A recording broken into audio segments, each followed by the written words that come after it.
मुंबई शहराच्या रस्त्यावर मुंगीला सुद्धा इकडून तिकडे जाता येणार नाही अशी वाहनांची गर्दी आपण नेहमीच पाहतो.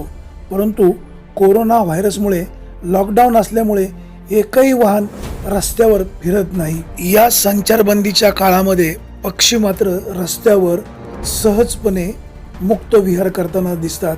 ग्रामीण भागामध्ये कावळ्यांचे थवेच्या थवे रस्त्यावर दिसतात, तर मुंबईसारख्या शहरामध्ये मोर चक्क गृह सोसायट्यांमध्ये पाहायला मिळतात.